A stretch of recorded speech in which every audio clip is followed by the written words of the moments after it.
Assalamualaikum warahmatullahi wabarakatuh. Alhamdulillah.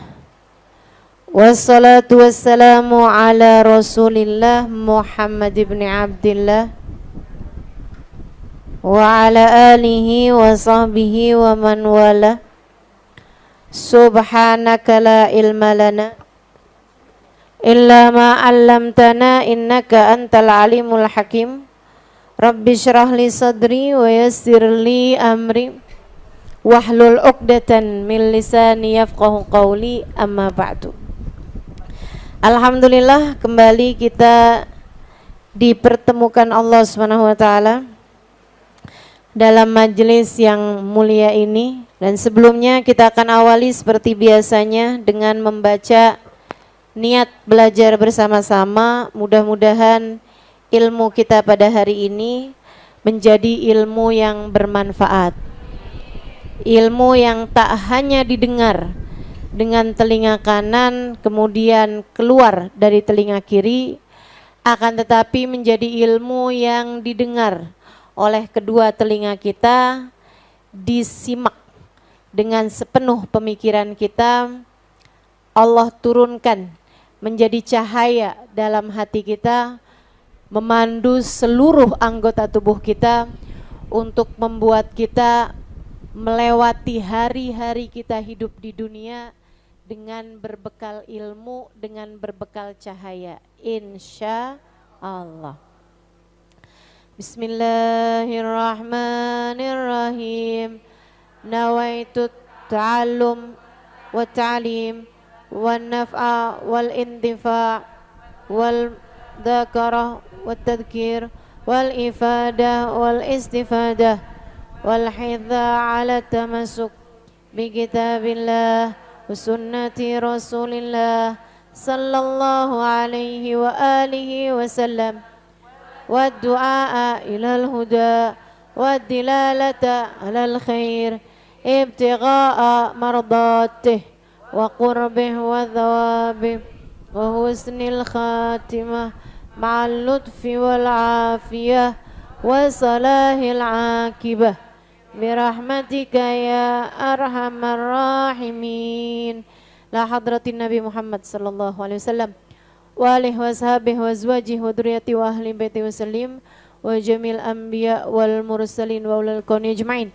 ونخصوصا لسيدنا المهاجر الله أحمد بن عيسى فقيه المقدم محمد بن علي بالاوي، سيد الحباب عبد الرحمن أسقاف، سيد الحباب عبد الله بن أبو بكر العيدروس، فخر الوجود الشيخ أبو بكر بن سالم، وأصولهم وفرهم ثم صاحب الراتب عبد الله بن علي الحداد صاحب هذا الكتاب، وإلى روح الحب أحمد بن زين الحبشي، أبي علي بن محمد الحبشي، وجميع ساداتنا آل أبي علوي أجمعين، ثم إلى روح سيدنا الشيخ عبد القادر الجيلاني وسيدنا الشيخ الغزالي محمد بن محمد الغزالي الطوسي، ثم إلى أرواح أربات الأئمة المجتهدين ومقلدين في الدين، علماء عاملين، فقهاء المحدثين والقراء والمفسرين وسادات الصوفية المحققين أجمعين، أن الله يغفر لهم ويرحمهم ويعلي درجاتهم في الجنة وينفعنا ببركاتهم وأسرارهم وأنوارهم وعلومهم ونفحاتهم في الدين والدنيا والآخرة.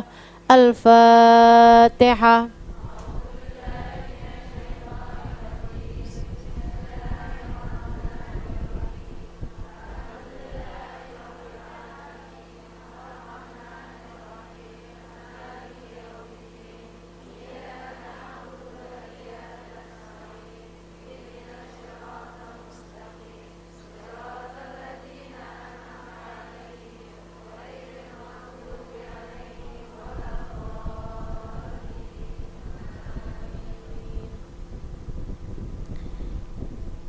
Bismillahirrahmanirrahim.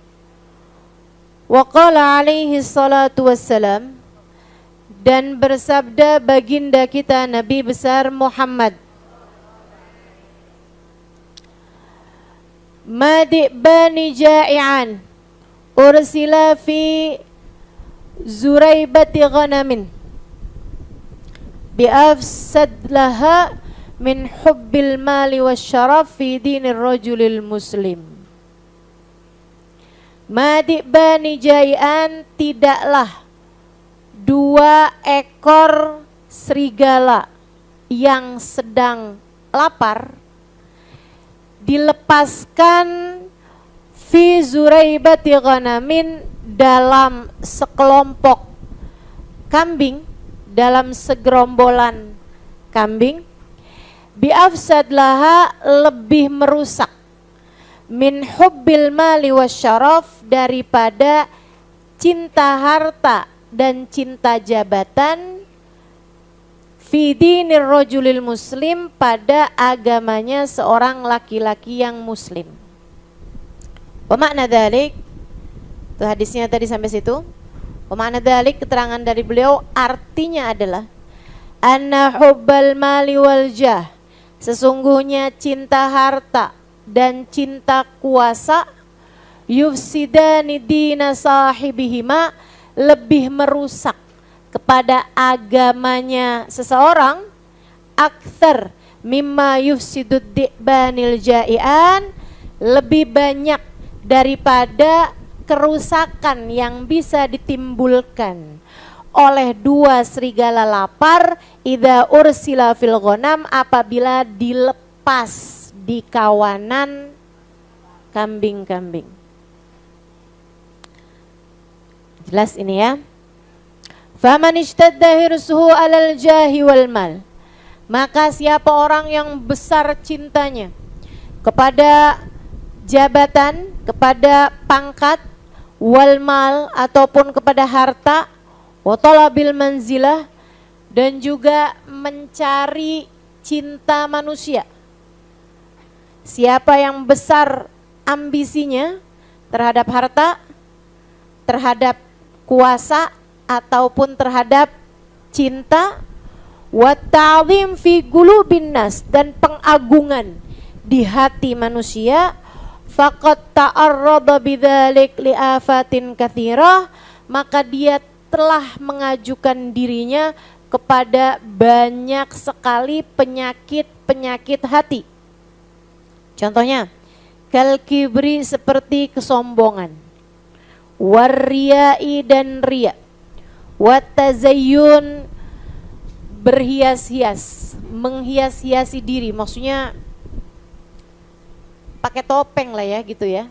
Jadi kayak kelihatan jaga image. Jaim. Watasannu, bikin-bikin. Kayak buat-buat, bikin-bikin di depan orang lain, di belakang orang lain, tuh tasannu tuh. Kayak sok gitu. Tahu gak sih? Makanya saya kalau udah ngelihat orang kayak terlalu sok gitu, saya malah justru jadi curiga. Tazayyun wa tasannu wa tarkit tawadhu, dia akhirnya jadi meninggalkan tawadhu, jadi kehilangan sifat tawadhu. Tawadhu'nya lil haqqi, kepada Allah, wa ahlih, dan tawadhu kepada ahlillah, tawadhu kepada orang-orang yang dekat dengan Allah, tawadhu kepada para wali-walinya Allah, tawadhu kepada para ulama-ulamanya Allah. Kalau kegedean itunya tadi tuh, kegedean cinta harta, kegedean cinta kuasa, kegedean cinta manusia, kegedean cinta terhadap pengagungan, dielu-elukan sama manusia, popularitas. Nah, popularitas. Ya, ketinggian pengagungan terhadap hal-hal yang seperti itu, akhirnya jadi nggak bisa hormat sama Allah, nggak bisa hormat sama para wali-walinya Allah, nggak bisa hormat sama para ulama-ulamanya Allah. Wa karahiyatul khumul, dia jadinya benci ketidakterkenalan, benci khumul. Khumul tuh lawannya popularitas. Lawannya popularitas. Maksudnya kalau popularitas itu dikenal orang banyak, kalau khumul itu tersembunyi gitu, terasing gitu ya, kayak dianggap asing sama orang, itu dia benci hal itu. Dia benci untuk nggak dikenal sama orang, dia nggak tahu siapa saya. Wah, tuh. Ila ghairi dzalik, kepada hal-hal yang lainnya, minal baliyat, dari bala-bala besar. Wa fil hadis sebutkan dalam sebuah hadis, innallaha yuhibbu min ibadil atqiya'il akhfiya al-abriya. Sungguhnya Allah Subhanahu wa taala cinta dari hamba-hambanya al-atqiya, yang takwa, al-akhfiya, yang menyembunyikan dirinya, al-abriya, yang baik-baik. Ya. Wafi, dan dalam sebuah hadis lain lagi, rubba ath akbar di tamrain la yu'bahu lah law aqsama 'ala Allah la barah. Terkadang ada orang dekil, lusuh di tamrain, punya bekas luka tuh. Apa namanya? Punya belang, bekas luka ya. Bekas luka namanya belang bukan? Iya, kalau yang bisa dimakan namanya kerang. La yu'bahulah, yang tidak dipedulikan orang. Lau aqsama 'ala Allahi la barra, tapi kalau dia minta kepada Allah, la barra, Allah pasti akan mengabulkan permintaannya. Faman ishtadda hirsuhu 'alal mal, siapa yang gede cintanya terhadap harta, besar ambisinya, pokoknya pengen kaya gitu, pengen punya duit banyak, pengen punya ini, pengen punya itu, faqad ta'arrada bidzalik li akhtarin 'azimah, dia sedang mengajukan dirinya kepada bahaya-bahaya besar, wa baliyatin jasimah, dia sedang mengajukan dirinya, sedang maju menuju kepada baliyatin 'azimah, bala-bala yang sangat besar. Illam yahfadillah wa yatadarakahu birahmatih, kecuali jika dia dijaga oleh Allah dan segera diperbaiki jalannya, segera disusuli, segera ditarik sama Allah Subhanahu wa taala dengan rahmatnya. Wallahu a'lam bishawab. Jadi katanya beliau, cinta harta, cinta kuasa, cinta untuk ada di hati manusia, kayak penting banget pandangan orang terhadap dirinya gitu. Ini saya sih kalau ngelihatnya kayak penyakit kita banget gak sih? Penyakit kita banget. Kita tuh dari kata-kata aja itu udah gak pas. Teman-teman saya sekalian, kita sebut orang miskin itu sebagai orang susah. Betul gak? Meskipun kita nggak sebut orang kaya sebagai orang muda. Ya nggak pernah kan? Sekarang dia udah jadi orang muda. Nggak pernah. Betul nggak? Kita paling sebutnya sekarang dia udah jadi orang kaya. Oh gini, kita suka bilang dia sekarang udah senang hidupnya. Kita selalu saja mengistilahkan bahasa senang hidupnya, itu gambaran tentang orang kaya. Kita nggak pernah tuh bilang misalnya gitu ya, dia sekarang udah senang hidupnya. Oh, udah nikah? Enggak, maksud saya udah jadi orang kaya, kan begitu tuh. Nikah aja tuh kalah loh dalam urusan membahagiakan atau menyenangkan hidup orang lebih daripada urusan harta. Kecuali kalau dia kawinnya itu udah dapet orang kaya gitu. Kalau dapet orang kaya nih, kita bilang sekarang dia udah jadi orang senang. Nah begitu, dia udah kawin dapat orang kaya. Atau kalau dia laki-laki, sekarang dia udah jadi orang senang, gitu kan? Kenapa gitu? Kawin dapat janda kaya, begitu kan? Kayaknya tuh kita udah salah-salah, bahkan dari istilah kata aja udah salah. Siapa bilang kalau miskin susah? Siapa bilang kalau orang kaya senang?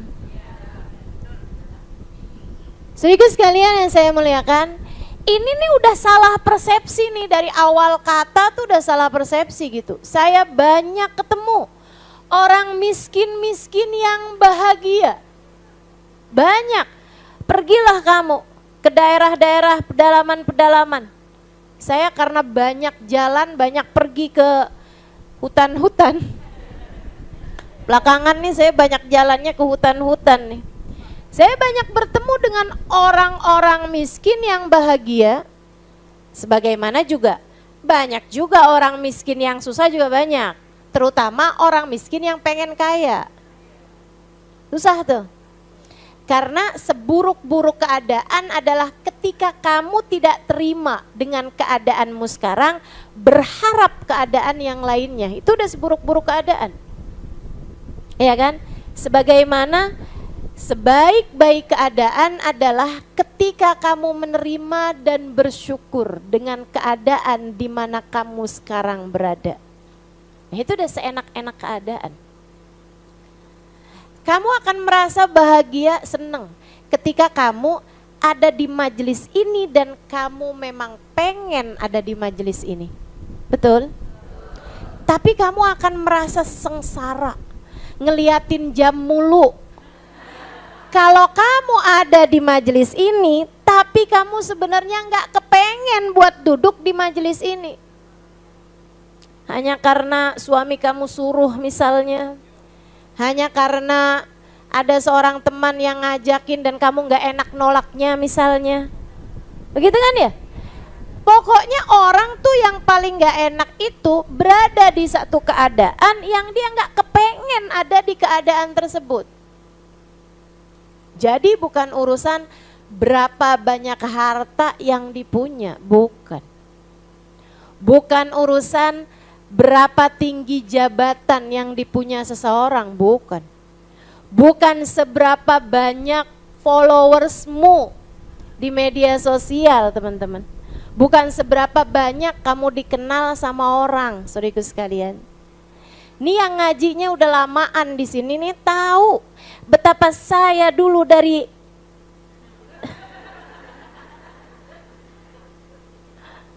ya Kak Ida. Dari apa nih? Dari muda sampai tua. Dari nggak dikenal sampai katanya banyak orang kenal. Dari nggak dikenal sampai viral. Dari yang hadir di majelis ini hanya berapa orang sih, bisa dihitung dengan jari. Jari tangan sama jari kaki saya nih nggak full.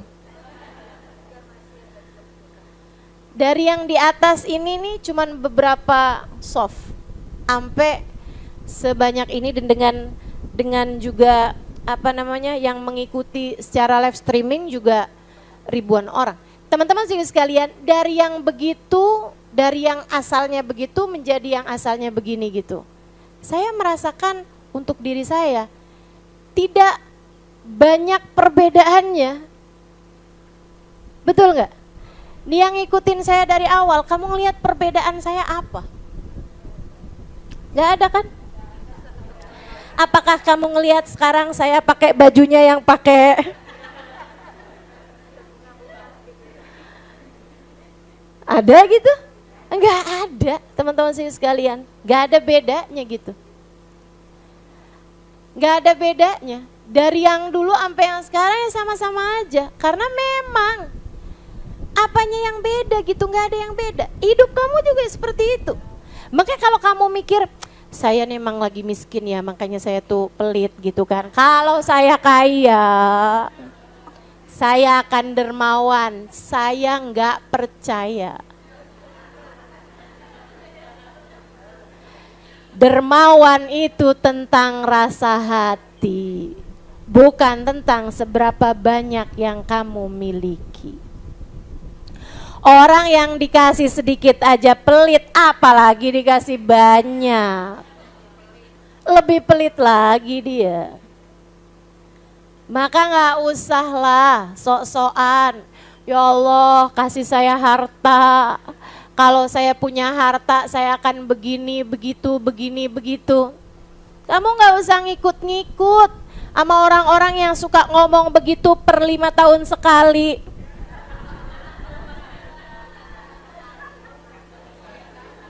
Janji-janji palsu. Lebih bahaya lagi dirimu itu janji palsu kepada Allah Subhanahu wa ta'ala. Kamu bilang kalau saya punya harta ya Allah, saya akan begini, saya akan begitu gitu.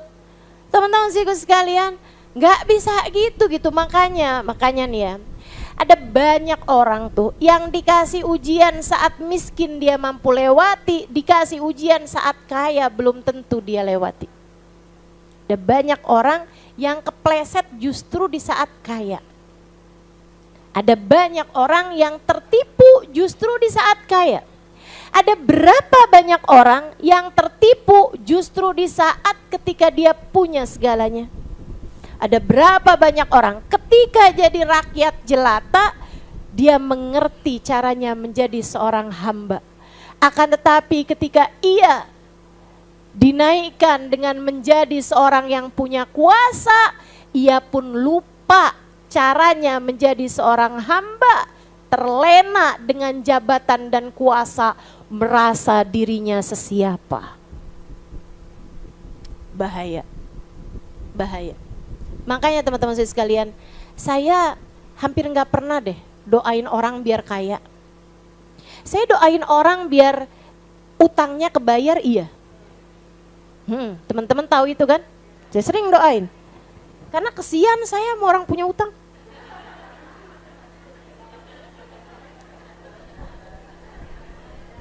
Tidur nggak nyenyak. Sekalinya tidur mimpi didatengin.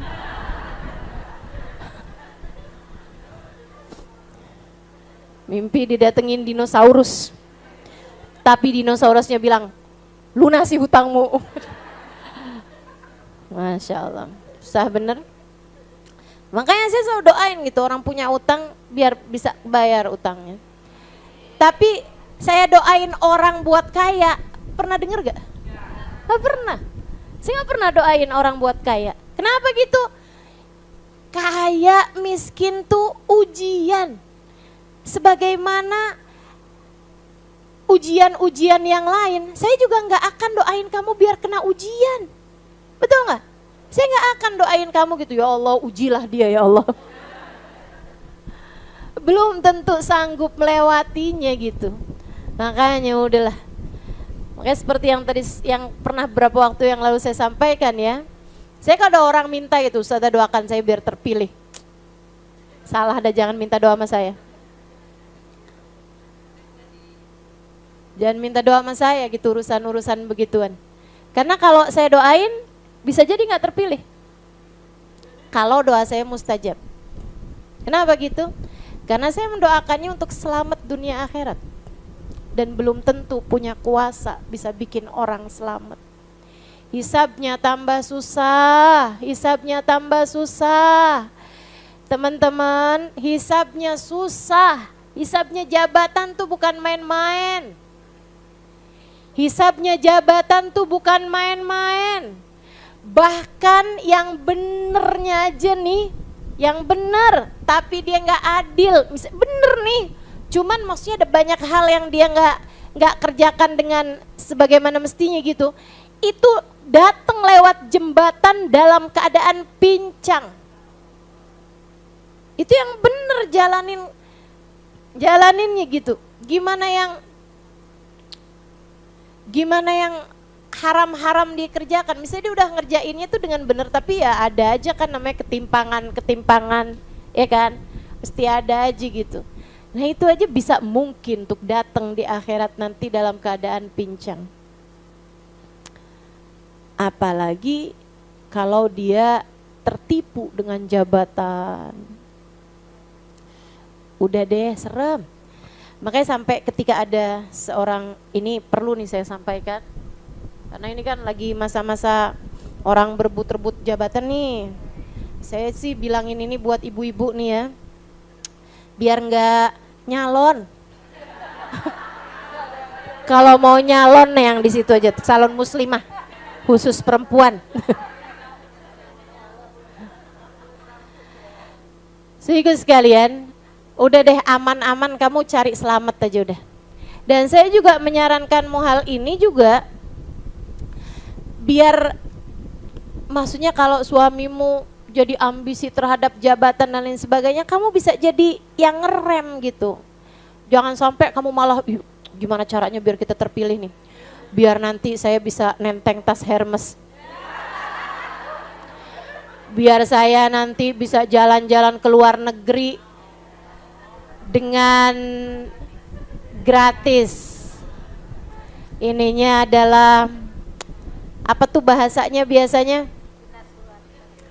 Dinas luar negeri. Ya, kayak mau belajar gitu kan dari negara yang lain. Waduh, bahaya tuh teman-teman, bahaya udah deh. Saya harus ceritakan ini cerita pernah disampaikan Sayyidil Habib Umar bin Hafid. Ada satu gubernur di Hadramaut, gubernurnya Hadramaut. Waktu itu kata Habib Umar, Hadramaut itu kegubernurannya itu adanya di Sewun, ibu kotanya gubernur, ibu kotanya provinsi adanya di Sewun. Sekarang ganti di Mukalla. Waktu ibu kota provinsinya itu di Sewun, ada gubernurnya Sewun ini taubat kepada Allah, maksudnya kayak pengen sekarang mendekat kepada Allah gitu dan meninggalkan jabatannya. Beliau datang kepada salah satu habaib yang paling terkemuka zaman itu, saya nggak ingat namanya, mohon maaf. Dia datang kepada Habib tersebut, dia bilang, Bib, saya ini mau tinggalkan semuanya nih, saya mau ikut apa kata Habib. Saya pengen jadi hamba Allah yang benar, Bib, saya mau tinggalkan semua ini, Bib. Saya mau konsentrasi urusan akhirat saya sendiri, Bib. Gitu ya. Saudaraku sekalian saya muliakan, Habib tersebut kemudian ngasih arahan sama dia beberapa hal. Misalnya, harta kamu silahkan tuliskan semuanya. Nanti kamu cari orang yang bisa amanat, minta harta kamu itu untuk kamu sedekahkan, kecuali yang seukuran kebutuhan kamu, yang memang sangat mendesak untuk masa sekian, gitu. Untuk misalnya kayak 1 tahun gitu. Terus pergilah kamu ke Mekah, nanti saya akan utuskan, datanglah kamu kepada salah satu habaib yang ada di Mekah gitu, kamu hajilah, umrohlah, kemudian tinggallah di sana gitu bersama dengan Habib itu. Maksudnya rumahnya jangan jauh-jauhan sama beliau, kamu belajar terus ini apa segala macam, ngaji lah gitu sama Habib tersebut. Terus dia bilang, baik Bib, akan saya laksanakan. Terus dia nanya gitu, terus Bib, ini kalau saya pergi, saya bawa keluarga saya, ini yang jadi gubernur nih, saya suruh siapa nih Bib nih? Saya serahkan kepada Habib, dia bilang, atau kepada misalnya kayak anak Habib atau ponakan Habib yang Habib rasa bisa untuk itu. Habibnya bilang, Amalja, simak. Ini cerita disampaikan guru kami, Sayyidil Habib Umar bin Hafid. Fa'amalja, adapun pangkat kekuasaan sebagai gubernur yang kamu maksud, saya tidak tertarik darinya, dan saya tidak akan mau, nggak rela, nggak ikhlas saya kalau ada salah satu dari anak-anak saya ataupun anak murid saya yang kena bala dengan hal tersebut. Saya bahkan tidak rela itu saya berikan kepada keledai saya sekalipun.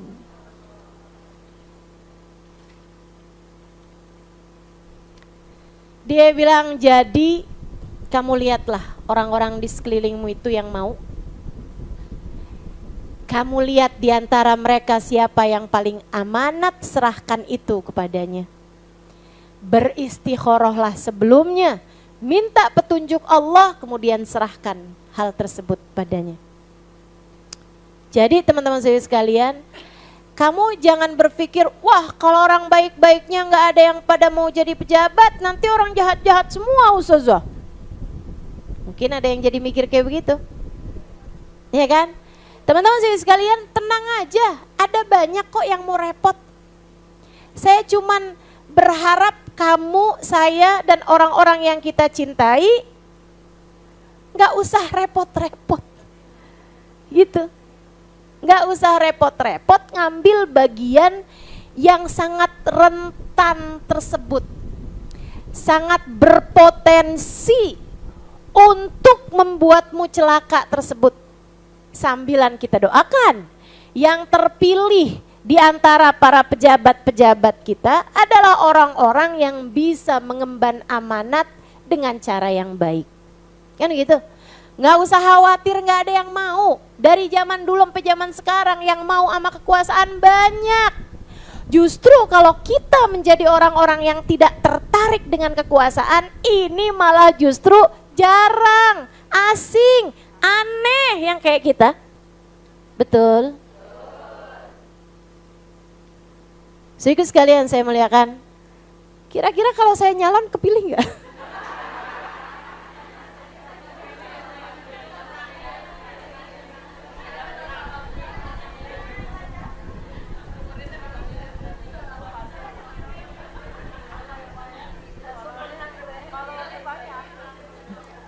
Nggak akan kepilih lah Ustazah, orang nggak mungkin.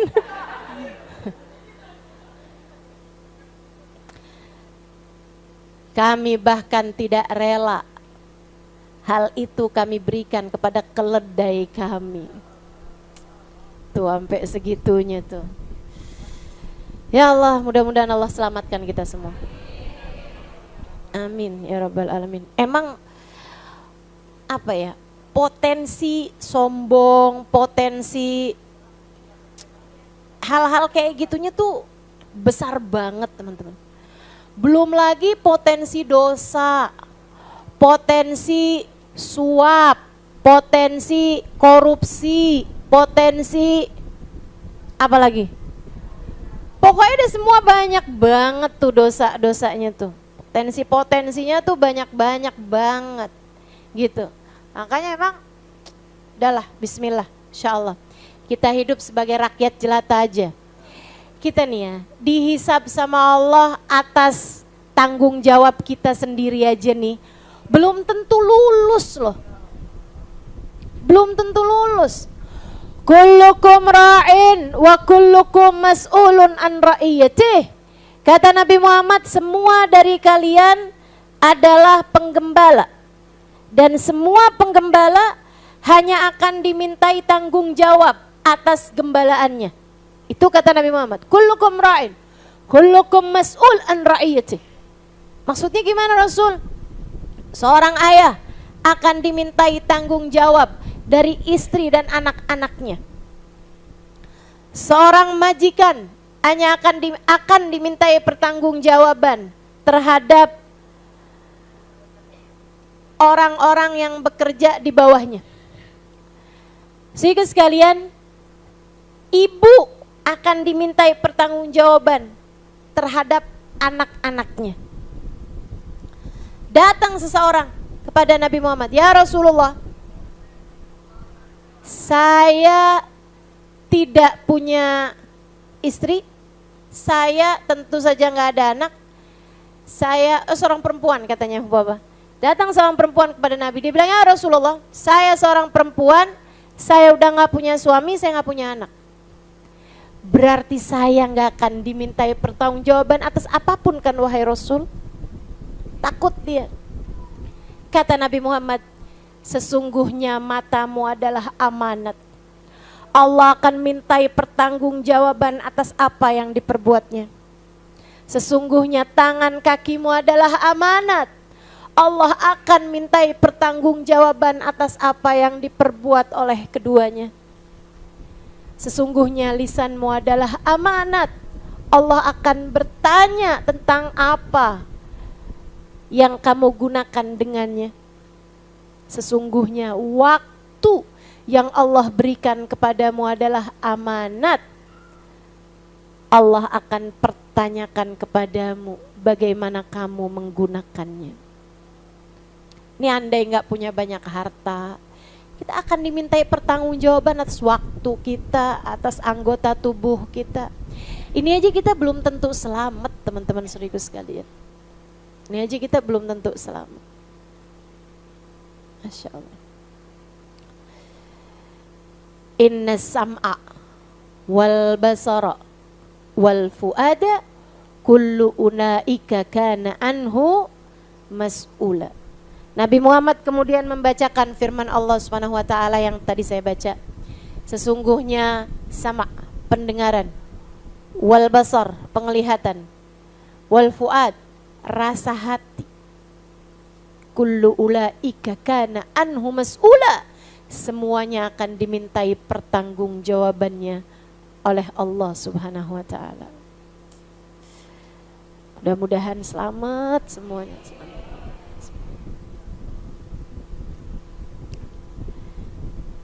Kita nih ya, baju banyak,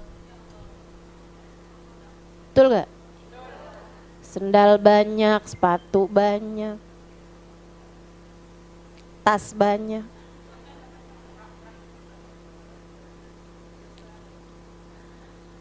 Harganya itu juga akan dihisab sama Allah. Gitu kan? Biar kata murah juga semuanya akan dihisab sama Allah. Kamu ngambil lebih daripada apa yang kamu perlukan gitu. Ya Allah, mudah-mudahan Allah baguskan di niat, Allah baguskan di cara kita mendapatkan harta kita insya Allah. Dan Allah karuniakan kepada hati kita qanaah terhadap apa yang kita punya. Dan kedermawanan untuk berbagi terhadap apa yang kita punya. Amin ya Rabbal Alamin. Sehingga kita diberi kemudahan untuk menjalani hisabnya kelak, insya Allah. Jadi kata Nabi Muhammad kayak gitu tuh, di'ban ja'ian ursila fi zuraibati ghanamin. Dua ekor serigala lapar banget. Itu kan dia nggak lapar aja, maksudnya lapar biasa aja gitu, atau nggak lapar. Dia tuh kalau ngelihat kambing diterkam teman-teman. Serigala itu, karena serigala itu adalah binatang buas. Binatang buas itu dia akan menerkam atau apa sih namanya? Iya, memangsa. Ya. Saya gaya nggak tuh? Ingat bahasa Arabnya nggak, ingat bahasa Indonesianya? Saya ingat bahasa Arabnya gitu ya, bahasa Indonesianya memangsa. Sehingga sekalian dia akan memangsa binatang-binatang yang lebih lemah daripada dia, kayak kambing, kucing, ayam gitu kan. Serigala nih, kelinci gitu, kancil. Nah itu dia akan memangsa binatang-binatang tersebut, bahkan tidak dalam keadaan lapar. Nah ini nih lapar banget. Ceritanya dia bisa berada di kawanan serigala, di kawanan kambing. Waduh, udah tuh. Siap-siap aja tuh. Entar yang ini pincang kambingnya, yang satu lagi mati, yang satu lagi, pokoknya udah ngerusak tuh. 2 ekor serigala itu tadi merusak kawanan gerombolan kambing-kambing sebab dia sedang sangat lapar. Kata Nabi Muhammad, tuh ibaratnya 2 ekor serigala itu, yang satu harta, yang satu kuasa. Si kambing-kambing itu ibaratnya agama seseorang. Ibadah kamu, hubungan kamu sama Allah, hubungan kamu sama Rasulullah, hubungan kamu sama orang tua, hubungan kamu sama saudara, kebaikan hati kamu, keadaan hati kamu, ilmu kamu gitu. Ibadah kita nih yang kita persiapkan buat menghadap Allah Subhanahu wa taala. Begitu kemasukan cinta harta, cinta kuasa, dirusak agama kita lebih daripada dirusaknya kawanan gerombolan kambing tadi oleh 2 ekor serigala yang sedang kelaparan. Tungguin aja, rusak semuanya. Jadi sekalian, hubungan sama Allah rusak, hubungan sama Nabi Muhammad rusak, hubungan sama orang tuanya banyak juga yang jadi rusak, hubungan sama pasangannya, sama rumah tangganya banyak juga yang rusak, hubungan sama ulama banyak juga yang rusak. Nih hubungan-hubungan nih banyak yang jadi rusak. Banyak hubungan rusak antara saudara sama saudaranya. Teman-teman sekalian, coba nih saya tanyain. Berapa banyak sih yang dirusak karena misalnya saya sebel sama saudara saya. Kenapa? Hafalan Qur'annya lebih banyak daripada saya. Ada yang begitu? Nggak pernah. Saya nggak pernah lihat kayak gitu. Saya nggak pernah lihat kayak gitu. Saya ini sebel banget sama saudara saya. Kenapa? Tahajud dia lebih lama daripada saya. Saya kesel banget. Pokoknya mulai sekarang saya nggak akan tegur dia lagi. Kenapa gitu? Soalnya dia baca Quran lebih banyak daripada saya. Ada yang begitu? Itu orang kalau ada yang kayak begitu namanya PA. Ya aneh-aneh punya saudara ahli ibadah, punya saudara orang yang berilmu misalnya gitu kan. Saya sebel sama saudara saya karena saudara saya lebih ngerti, lebih pinter daripada saya. Ya kalau kamu punya saudara lebih pinter enak kan nanyanya deket. Kan begitu. Sehingga sekalian saya gak pernah lihat tuh yang begituan. Akan tetapi berapa banyak kita dengar. Berapa banyak kita dengar. Jangan sampai kamu salah satunya. Jangan sampai kamu salah satunya. Yang kepisah dari saudara, saling benci sama saudara gara-gara rebutan harta. Gara-gara rebutan warisan. Sampai bisa jeblosin saudaranya ke penjara. Kamu muslim, kamu muslimah teman-teman saudaraku sekalian. Jangan mau jadi orang kayak begitu. Jangan mau hidupmu dirusak sama harta. Jangan mau hidupmu dirusak sama kekuasaan, sama jabatan. Tidak ada yang lebih berharga daripada agamamu. Tidak ada yang lebih berharga daripada hubunganmu dengan Allah Subhanahu wa Ta'ala. Gak ada harga yang cukup untuk membayar kehilanganmu terhadap saudaramu, meski harta seisi dunia sekalipun. Karenanya berulang saya sampaikan padamu, kalau ada saudaramu merebutkan warisanmu, kasih. Kenapa gitu? Karena lebih baik kehilangan harta daripada kehilangan saudara. Harta bisa dicari teman-teman. Harta bisa dicari.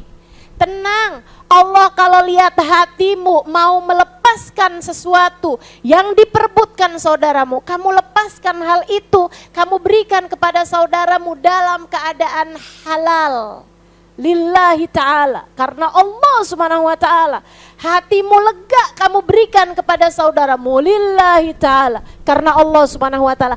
Mustahil Allah tidak menggantikan untukmu dengan yang lebih baik.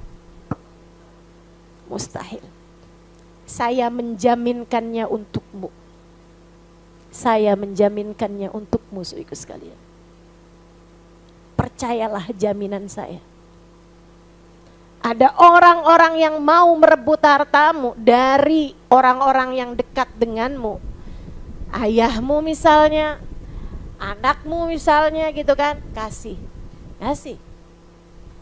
Lebih baik kehilangan harta daripada kehilangan keluarga. Lebih baik kehilangan harta daripada kehilangan keluarga. Jelas ya? Berat bener Ustazah, kan mau naik kelas. Emang gitu kok, kan mau naik kelas. Alhamdulillah si Ustazah, keluarga memperebutkan harta sih nggak ada Ustazah. Yang ada adalah saya. Kamunya gitu memperebutkan harta. Ya Allah, jangan dong. Jangan. Itu nyeselnya sampai ke ubun-ubun, teman-teman. Nyeselnya tuh nyesel-nyeselnya tuh. Pokoknya jangan. Nih ya, terhadap urusan warisan. Nih saya bilang ini. Ya ini nyata nih. Ini pengalaman beneran disampaikan oleh guru-guru kami. Dan memang kita lihat juga dalam keseharian kehidupan umat manusia nih. Harta warisan itu kalau dibagi dengan cara yang benar, ya, dengan yang sudah diaturkan Allah, semua menerimanya dengan hati sukarela, lapang dada, semuanya menerima, semuanya seneng gitu kan. Itu akan jadi harta yang paling berkah. Dipakai usaha enak, dipakai ini enak, pakai itu enak. Lihatin aja. Salah satu dari abrokul amwal, salah satu dari harta paling berkah tuh, melanjutkan usaha keluarga. Lanjutin usahanya keluarga itu salah satu usaha paling berkah. Kalau dibaginya dengan baik, dengan takwa dan dengan cinta. Gitu. Ada kakak yang bilang sama adeknya, iya deh ambil aja deh, misalnya gitu. Saya udah ini kok, udah cukup, udah gak apa-apa, buat kamu aja. Adeknya bilang, ah gak usah kak, gak apa-apa kok kak, saya juga masih cukup kak. Alhamdulillah, kakak kan mungkin juga perlu buat urusan-urusan yang lain, gak apa-apa kak ambil aja. Kamu beneran? Ada beneran? Iya gak apa-apa kak, kakak ambil aja. Ini kan juga harta dari orang tua kita kak gitu, biar semuanya juga pada ikutan dapat berkah harta orang tua, gitu kan? Itu yang kayak begituan tuh, itu bakalan jadi usaha yang berkah teman-teman. Oh kok amin? Emang kamu punya?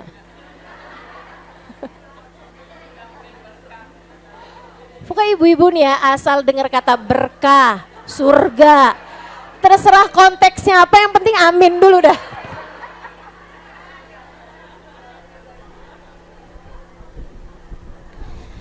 Soalnya sekalian, sebaliknya gitu, harta warisan kalau misalnya gitu kan, berebutan sampai saling benci, sampai saling caci di antara keluarga, sampai yang asalnya pada orang-orang soleh, solehah saling tuntut gitu, sampai tahajud pun isinya minta harta warisan. Oh, bahaya.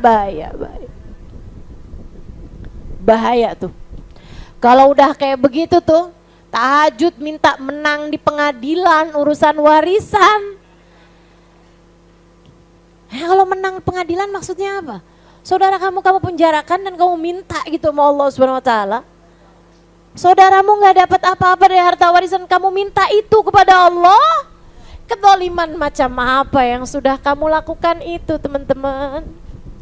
Nih kalau ada orang modelannya kayak begitu tuh, harta warisan yang tidak dibagi sesuai dengan haknya, atau harta yang tidak dibagi dengan takwa dan dengan cinta, saling berebut, saling gak enak hati, saling marah, saling kesel, saling hujat, saling caci, saling maki. Nah kalau yang kayak begitu tuh modelannya tuh, itu panas teman-teman saudaraku sekalian hartanya. Dan kalau harta udah panas kayak begitu, bukan hanya ia akan hancur, akan tetapi ia akan menghancurkan harta-harta yang lainnya. Liatin aja.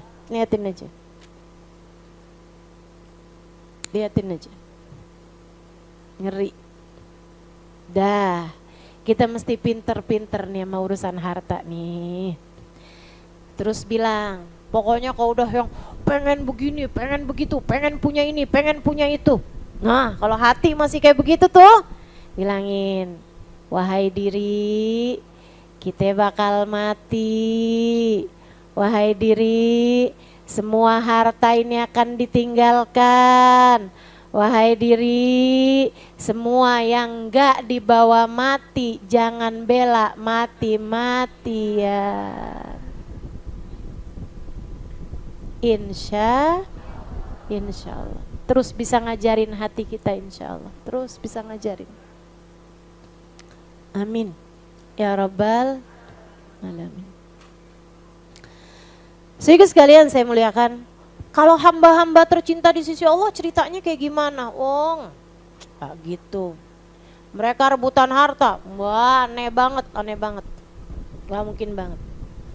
Ustazah ada tuh ustazah, ulama ustazah rebutan harta. Maaf teman-teman saudara sekalian, yang saya sampaikan sebagai orang-orang soleh nih, belum tentu yang hafal banyak hadis. Kebaikan ini urusan kebaikan hati. Kebaikan ini adalah urusan bagusnya hubungan antara hamba dengan Allah Subhanahu wa taala. Orang yang pandai, orang yang baik, dalam pemikiran kami, dalam pemikiran saya yang sudah saya ambil dari para guru-guru saya, adalah orang yang baik menjadi hambanya Allah. Yang kata Allah dalam Al-Quran, wal mu'minuna asyaddu hubban lillah. Wal mu'minuna asyaddu hubban lillah. Saya kalau baca ayat ini saya sedih bener sama diri saya sendiri.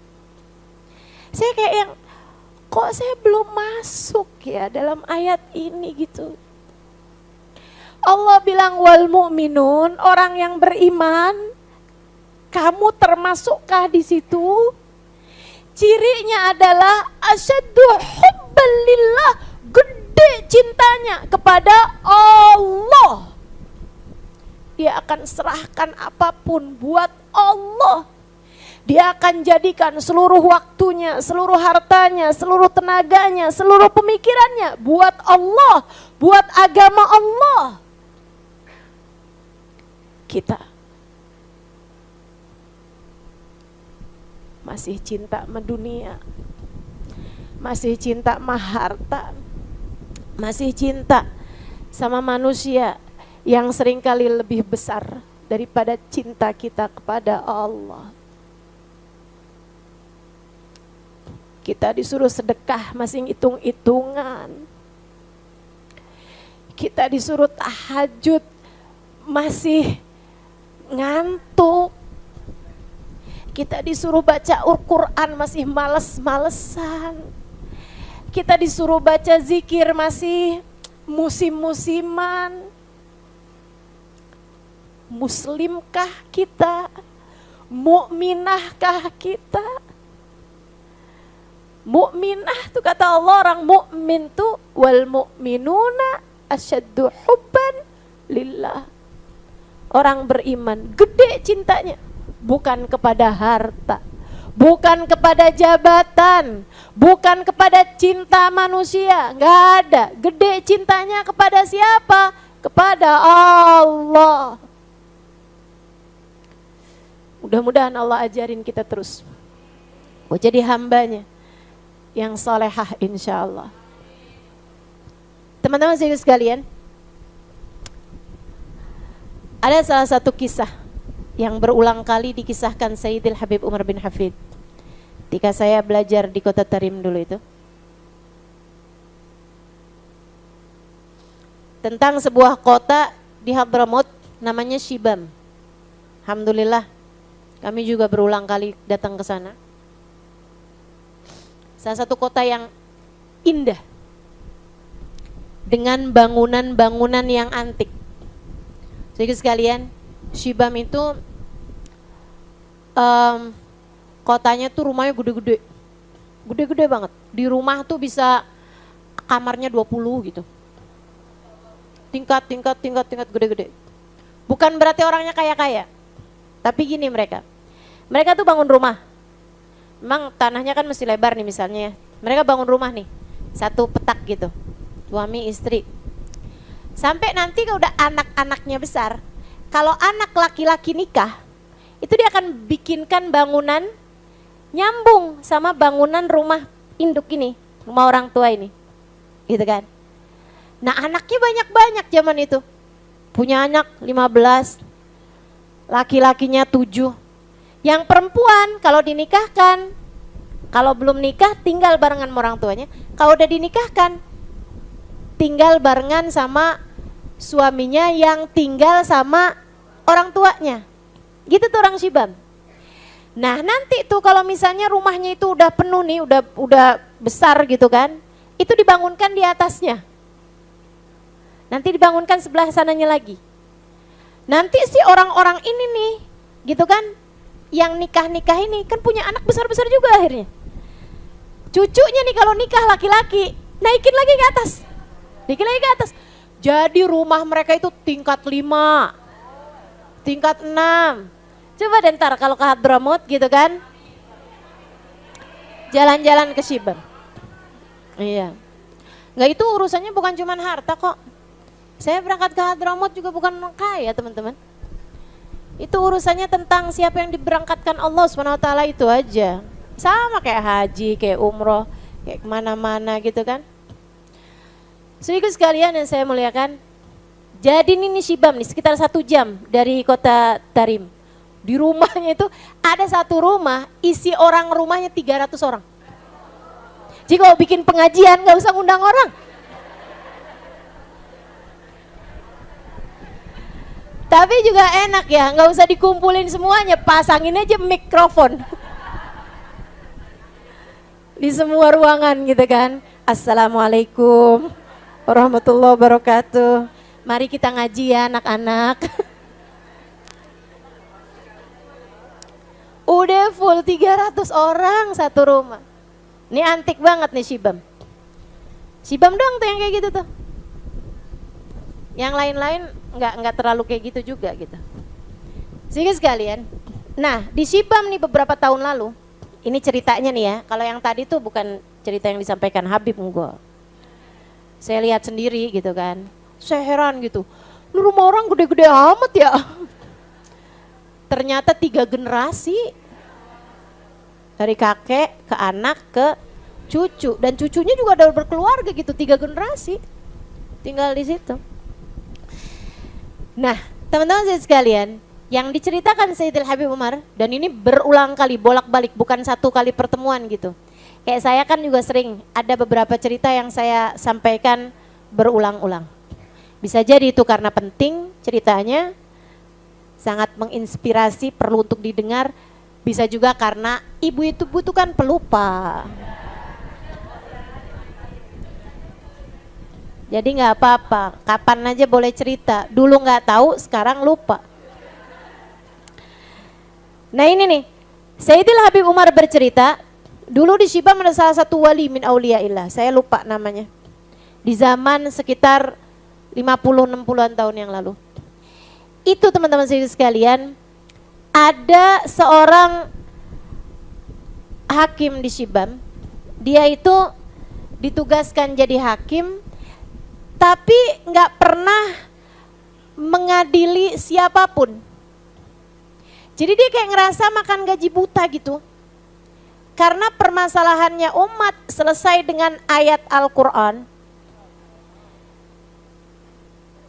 yang memerintahkan orang untuk islah dzatul bain wa aslihu dzata bainikum. Berbaik-baiklah, berdamai-damailah bersama dengan saudara-saudari kalian, yang damai, yang enak, yang adem. Jadi setiap kali ada masalah, astagfirullah, kan Allah bilang fa aslihu dzata bainikum, dah gitu. Saya maafin, deh gitu aja tuh. Ini masalah orang Shibam nih. Sampai si hakimnya ini nih jadi ngerasa kayak makan gaji buta. Saya nih dibayar tiap bulan gitu. Akan tetapi kok saya ini nggak pernah kerja gitu. Saya kangen juga pengen kerja nih. Sampai satu hari ada orang yang mengajukan tuntutan. Datang ke meja pengadilan. Waduh, girang banget ya. Alhamdulillah, akhirnya saya nggak jadi makan gaji buta. Itu udah berbulan-bulan nganggur tuh dia jadi hakim. Jadi dia pun bikinlah meja pengadilan gitu kan, dipakai tuh ruangannya tuh, ruangan pengadilan kota Shibam. Ada penuntut, ada tersangka gitu ya. Ya, ada penuntut, ada tersangka, terdakwa, belum tersangka dong, terdakwa. Ada penuntut, ada terdakwa. Ada saksi-saksi, ada juri, gitu ya. Ada pembela, ya. Ada saksi, ada pembela, sama ada hakim. Hakim inilah yang memutuskan. Teman-teman saya sekalian, jadi sidang pun dimulai. Silahkan siapa nih penuntutnya nih? Saya Pak Hakim. Ya silahkan Pak. Jadi gini ceritanya nih Pak Hakim. Saya ini Pak Hakim sebagai pihak pertama. Saya ini beli tanah Pak Hakim sama pihak kedua. Bapak ini nih terdakwa. Oh iya. Terus Waktu saya udah selesai nih Pak Hakim, belinya nih udah saya tanda tangan semuanya nih, udah lengkap nih. Udah kan jadi milik saya nih Pak Hakim tanahnya kan. Saya bangun dong Pak Hakim. Waktu saya bangun, kan saya beli tanah nih Pak Hakim ya, inget ya, saya beli tanah nih kan.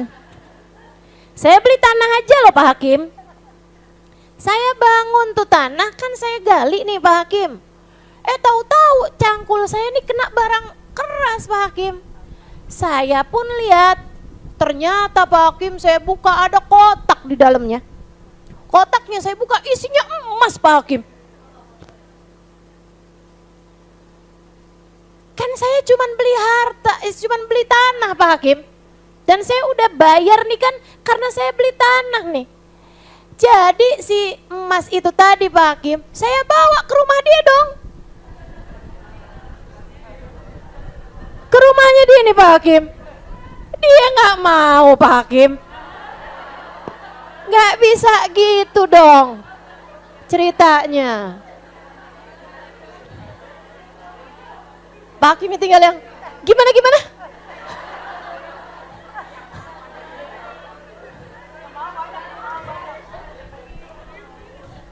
Lagi diceritain urusan gak cinta harta aja pada mau noh. Astagfirullah. Baru aja saya bilang gak pernah saya doain orang biar kaya.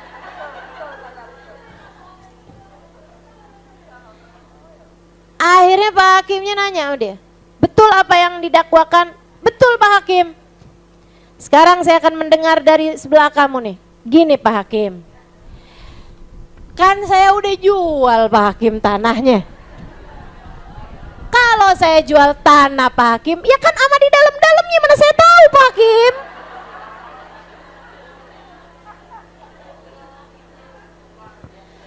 Kalau ada apa-apa itu kan metu harta ama tuh tanah, ya saya mana nggak tahu Pak Hakim.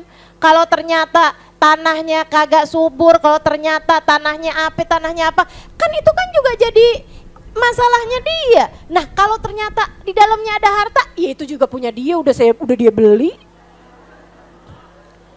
Jadi saya balikin lagi Pak Hakim, saya udah nggak punya hak apa-apa terhadap tanah itu, saya udah jual. Karena ditemukannya kan sama dia udah beli, tanah itu jadi punya dia dong Pak Hakim, gimana ceritanya jadi punya saya? Gimana tuh? Seru ya. Orang-orang soleh tuh yang kayak gitu tuh, masuk surga gampang tuh pantes. Masuk surga Firdausul A'la tuh pantas yang kayak begituan modelnya. Wal mu'minuna asyaddu hubban lillah. Gede mereka cintanya kepada Allah ama harta, ama jabatan, ama cinta manusia. Gak ada apa-apa bagi mereka. Saudaraku sekalian saya muliakan. Mereka tiba-tiba ngide, Pak Hakim gini aja deh menurut saya Pak Hakim. Gimana nih? Kan bukan dia, buat dia juga dia nggak mau. Buat saya juga saya nggak mau. Gimana kalau buat Pak Hakim aja?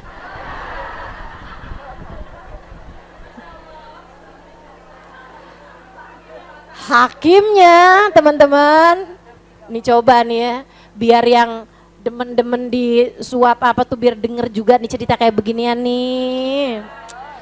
Ini kan cerita-cerita yang kayak beginian nih jadi obat, jadi vitamin buat akal kita, jadi vitamin buat hati kita, biar ngerti caranya jalanin kehidupan teman-teman sekalian, yang akan segera kita tinggalkan dengan kita masuk ke dalam alam kuburan kita nanti. Ini cerita yang kayak beginian nih jadi vitamin gitu. Tapi kamu kalau buka cerita sekarang di televisi isinya kayak begitu. Orang rebutan harta, orang korupsi, orang rebutan jabatan, orang saling jelek-jelekin si ini si itu segala macem. Aduh udah deh. Saya sih nggak mau nambah pusing, saya nggak mau tuh buka berita. Suami saya masih kadang suka buka tuh berita-berita. tapi di mute sama dia suaranya.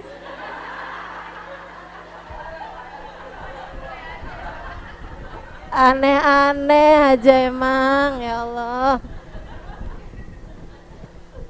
Terus dia suka nanya, itu ngomong apa ya? Nanyanya sama saya. Aneh-aneh aja. Itu kira-kira ngomong apa ya, Dek? Saya bilang, mana saya tahu. Barangkali kamu bisa baca bibir. Kocak. Saudara sekalian, saya muliakan. Jadi kata mereka, gimana kalau buat Pak Hakim aja? Kata hakimnya, ya Allah, satu nggak mau bala, yang satu nggak mau bala, kalian mau timpakan balanya buat saya? Keren, keren. Cara nilai hartanya keren, keren. Pengen tuh saya jadi orang keren-keren macam mereka. Pengen saya. Saya nggak pengen jadi orang-orang keren yang orang-orang sebut keren itu. Apa? Oh, terbang pakai pesawat, duduknya di eksekutif, di bisnis. Keren menurut kamu? Enggak. Menurut saya enggak. Nyampainya sama aja.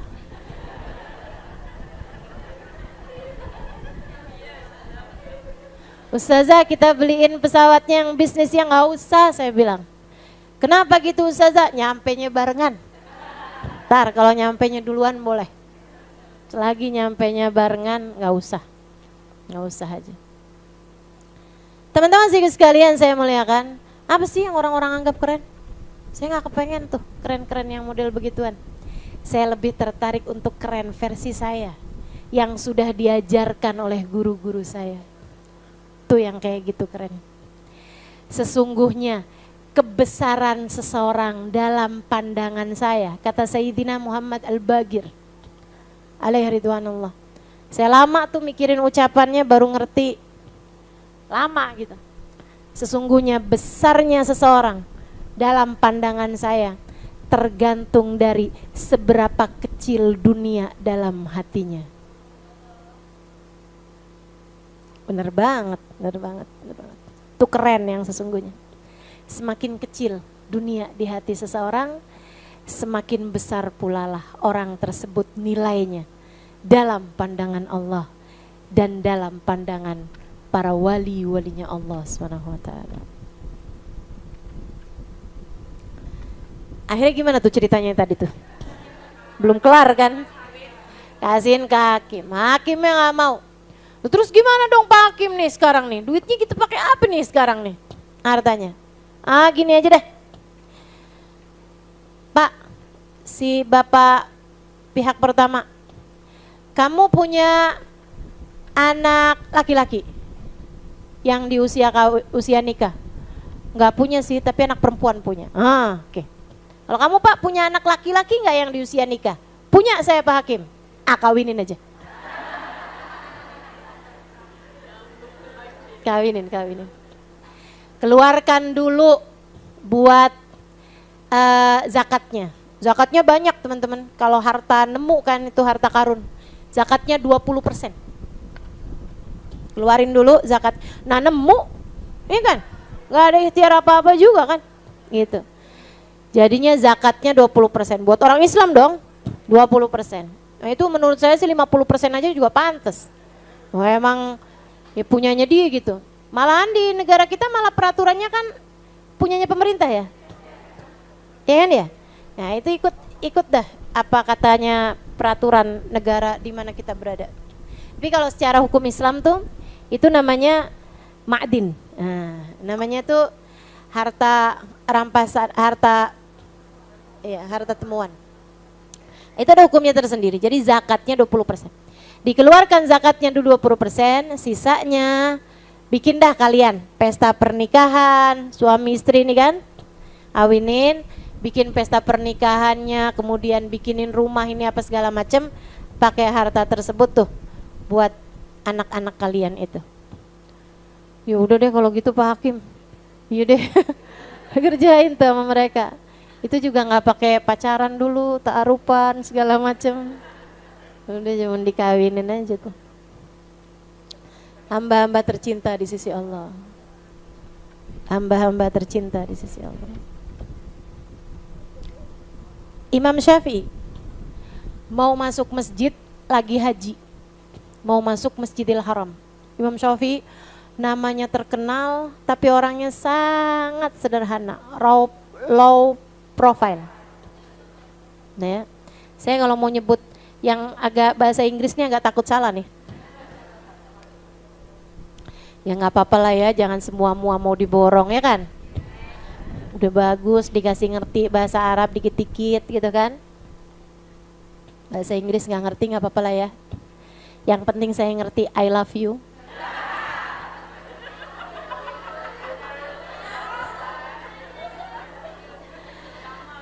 Teman-teman sekalian, akhirnya Imam Syafi'i ini mau masuk ke masjid, di Masjidil Haram nih. Beliau sedang mengerjakan ibadah haji gitu. Dalam hari-hari haji udah selesai itu hajinya.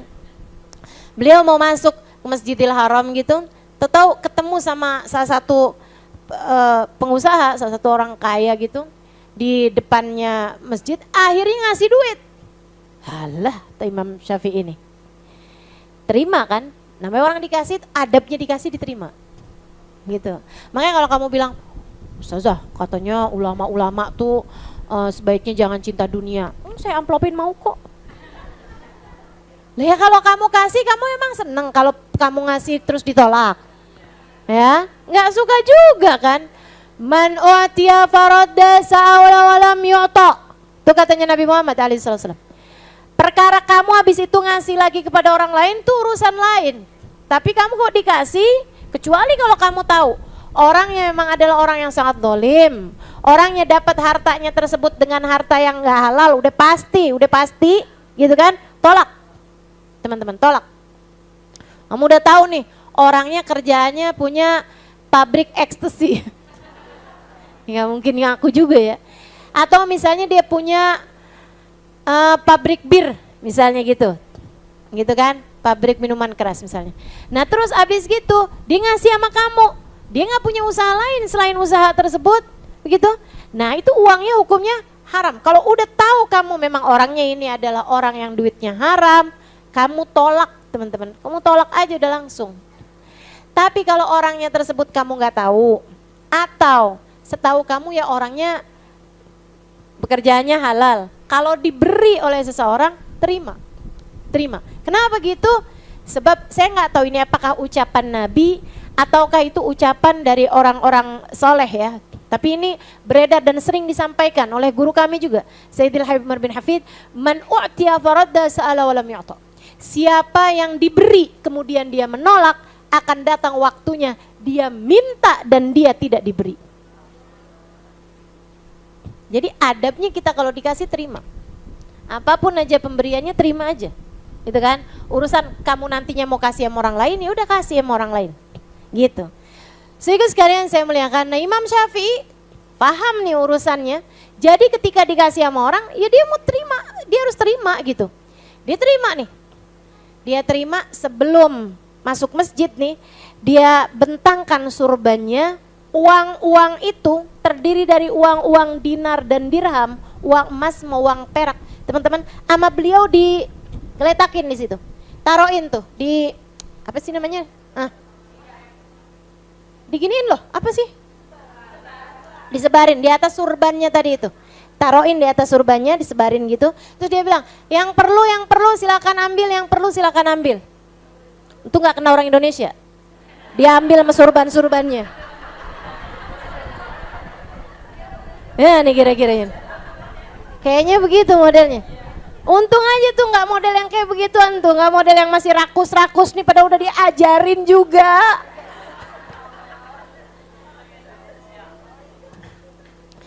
Sehingga sekalian saya mulai sampai udah mau hatam nih kitabnya nih. Hati kita masih di situ-situ juga. Masih di urusan harta juga, cintanya masih nggak gerak juga dari dalam hatimu. Nih kayaknya Imamul Haddad nih mesti ngajarin apa lagi nih. Ya Allah, ya Allah. Zaman itu teman-teman, itu nggak semua orang lewat ngambil. Sangat sedikit yang ngambil. Jadi orang lewat gitu, silakan, silakan, silakan, yang tertarik silakan, silakan, orang lihat gitu. Masuk aja gitu. Kecuali yang dia ngerasa perlu gitu. Itu pun ngambilnya yang kayaknya satu aja deh gitu. Kayaknya masih banyak yang lebih perlu dari saya. Ngambil deh satu aja. Memang miskin banget, keluarganya banyak, ada yang ngambil dua gitu. Imam Ghazali iniin aja, Imam Syafi'i biarin aja tuh. Sampai lama baru habisnya habis, subhanallah. Habisnya habis sama Imam Syafi'i. Ini scene ini nih, kayak adegan ini nih, bagian ini nih keren banget sih menurut saya. Imam Syafi'i kibas-kibasin sorbannya sambil bilang gini, alhamdulillahilladzi khallasana min hadza. Makasih ya Allah, saya udah diselesaikan dari urusan kayak ginian. Masuk ke dalam masjid, ya Allah kerennya. Itu keren dalam pandangan saya. Itu keren yang sesungguhnya. Semoga Allah jadikan kita orang-orang keren, teman-teman. Habis itu Ustazah doain saya kaya. Iya. Balik lagi.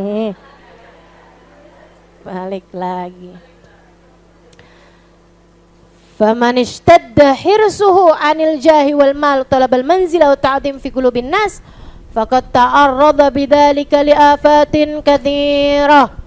Siapa yang gede cintanya terhadap harta, terhadap jabatan, talabil manzilah. Ibu-ibu, teman-teman saya sekalian ya, terhadap jabatan nih kan. Cuma kita lihat aja tuh. Ini dalam hari-hari ini aja kita dibuat sumpek setengah mati nih. Apalagi ntar hari-hari ke depan. Saya cuman kesian aja tuh sama orang-orang. Sampai mau-maunya bohong, mau-maunya menghalalkan segala cara. Ya Allah teman-teman. Sampai yang waktu pemilihan gubernur tahun kapan itu bener-bener loh. Ada gitu orang-orang yang memang didatengin orang-orang serangan fajar tuh sehari. Siangnya itu pemilihan tuh, paginya itu serangan fajar katanya istilahnya. 1 suara 1 juta. 1 suara 1 juta. Ya ampun. Tuh enaknya kalau kayak gitu gimana tuh Ustazah? Soalnya ada yang bilang ambil uangnya jangan coblos orangnya. Enggak sih, saya enggak setuju. Jangan terima uangnya. Ya kan begitu ya? Uang haram teman-teman. Kamu mau dia ngerusak harta kamu yang lain? Naudzubillah min dzalik, naudzubillah min dzalik. Udah enggak usah deh gitu. Enggak usah, jangan terima. Kita enggak perlu gituin. Udah enggak perlu. Jangan mau hanya untuk sekedar itu ya, hanya untuk sekedar kamu bisa biar dapat uang, kemudian kamu mau-maunya gitu, nerima uang yang haram kayak begitu. Jangan. Makanya nih, sampai serem nih. Dan ini dari dulu nih teman-teman saya sekalian. Dari zaman udah dah, ini urusan ribuan tahun. Yang namanya orang rebutan kekuasaan sampai perang sana, perang sini. Sampai darah tertumpah ribuan orang banyaknya. Rebutan apa sih mereka? Kuasa. Rebutan jabatan, rebutan kuasa.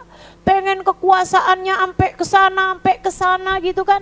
Yang ngebom tuh kamu pikir rebutan apa? Rebutan apa coba? Rebutan kuasa teman-teman.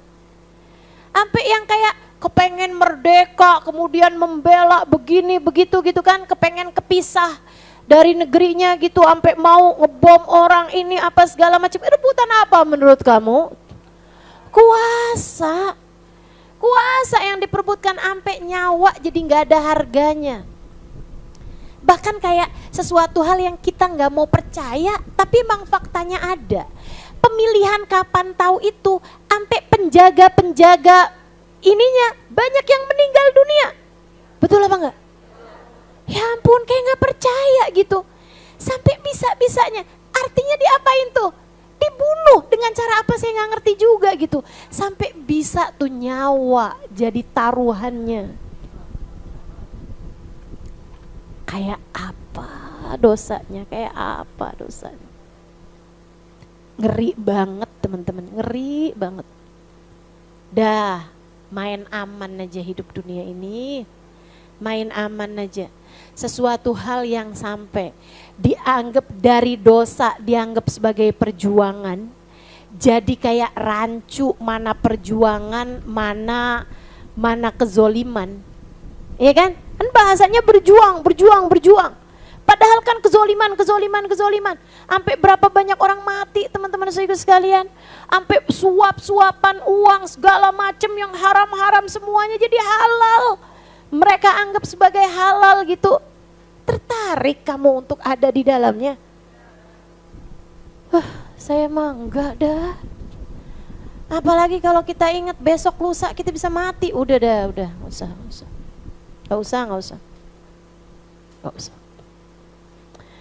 Itu kalau yang mengajukan dirinya untuk berebut ambisi terhadap harta maupun terhadap kekuasaan, talabul manzilah wa ta'dhim fi qulubin nas, dan dia mencari pangkat popularitas di hadapan manusia. Faqad ta'arrada bidzalika liafatin katsirah. Dia sedang mengajukan dirinya kepada penyakit-penyakit yang sangat banyak. Selebihnya teman-teman, subhanallah. Ini di zaman ini kita bisa lihat gitu. Orang kalau Allah mau populerkan, populer aja. Nggak ngapa-ngapain aja bisa aja populer. Kenal Gus Baha? Yang di luar nggak kenal?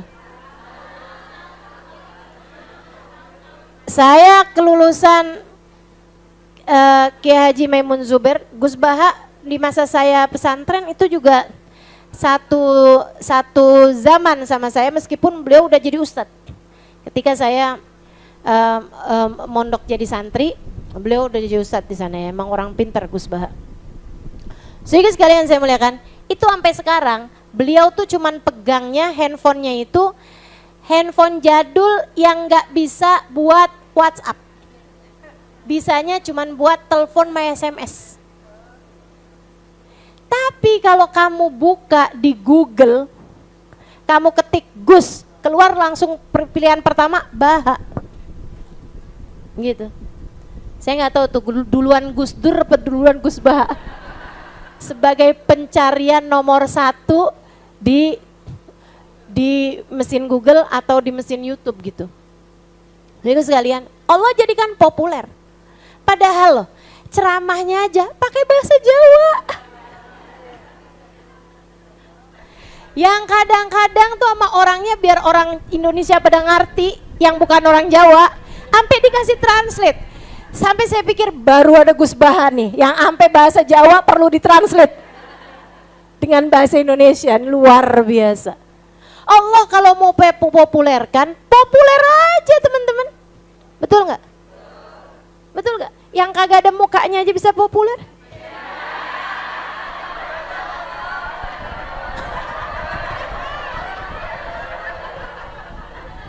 Hanya sekedar biar kamu ngerti tuh loh, kalau Allah mau kasih orang terkenal, terkenal aja. Dulu tuh lagi awal-awal saya ngajar di Jakarta, ketika ada beberapa orang gitu dari pihak-pihak yang ada di bidang itu ngelihat Ustazah nih ilmunya banyak loh, Ustazah nih ini ya Ustazah ya, Ustazah nih menguasai banyak bidang ilmu Ustazah. Ustazah ngajar tafsir bisa, ngajar hadis bisa, ngajar ini bisa, misalnya gitu ya. Ustazah gimana kalau ngisi di televisi kami Ustazah? Ada banyak stasiun televisi yang menawari saya. Bahkan sebelum saya maksudnya ya, sebelum saya seperti sekarang gitu ya, sebelum banyak orang kenal, Saudara sekalian saya muliakan, dan semuanya saya tolak. Kenapa? Saya perempuan. Saya menganggap bahwa perempuan semakin tertutup semakin baik. Kita nih perempuan nih khairun linnisa an la tara rajulan wa la yaraha rajul. Sebaik-baik perempuan adalah yang tidak melihat laki-laki dan yang tidak dilihat oleh laki-laki. Saya belajar untuk itu. Belum berhasil, belum berhasil. Tapi saya belajar untuk itu. Belajar untuk tidak melihat laki-laki yang bukan mahram saya, yang bukan suami saya, yang tidak halal bagi saya untuk saya lihat, dan tidak dilihat oleh laki-laki yang bukan mahram saya. Saya belajar untuk itu. Begitu kan? Kalau saya masuk TV, nah kan, jadi repot saya. Saya tuh akhirnya sampai orang itu bilang kayak begini, Ustazah, di TV kami nih Ustazah nggak ada orang pakai cadar, nggak ada Ustazah yang pakai cadar, nggak ada orang pakai cadar, gitu kan? Tapi kalau Ustazah mau masuk ke televisi kami akan ajukan Ustazah, biar boleh ada orang pakai cadar mengisi di televisi kami. Sampai mereka mau turun segitunya loh. Padahal kan bisa aja jadinya televisinya dicap ekstrim gitu kan. Ada orang pakai cadar, ini itu di sana gitu. Saya bilang, nggak usah deh, saya nggak usah aja. Saya nggak menarik juga, nggak usah. Sehingga sekalian yang saya muliakan, saya tolak dengan pemikiran saya takut. Takut apa? Takut dilihat laki-laki? Enggak.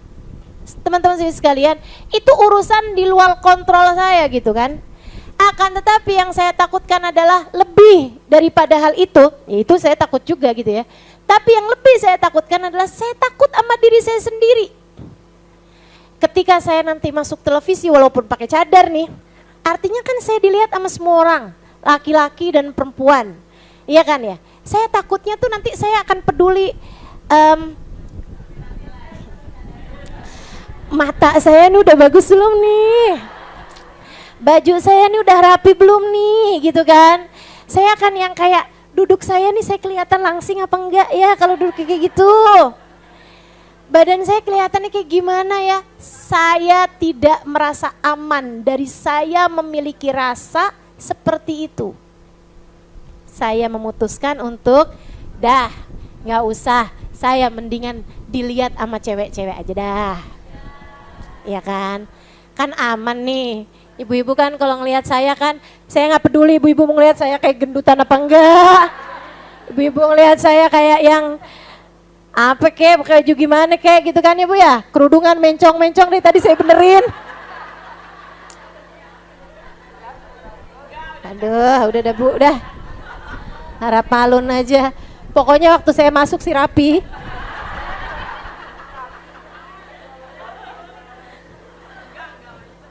Kapan tuh saya ngajar lepas penitinya, jarumnya.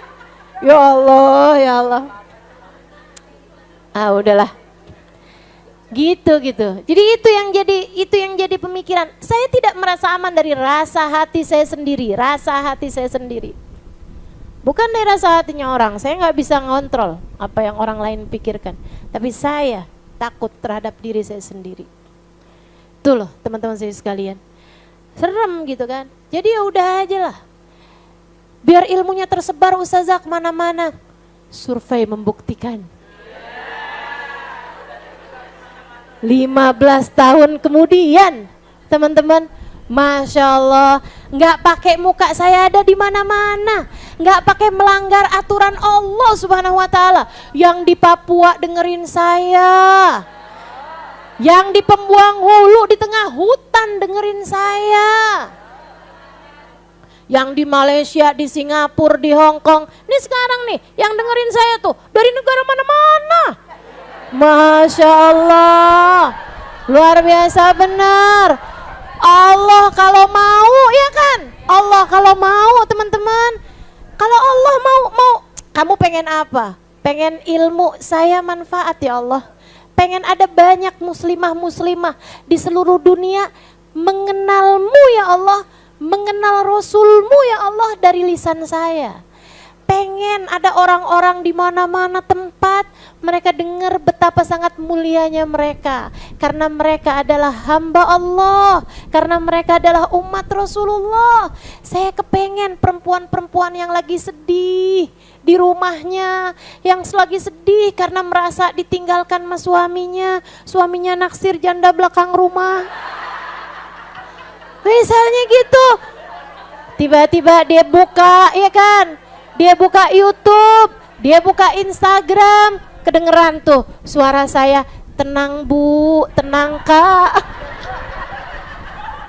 Jangan sedih.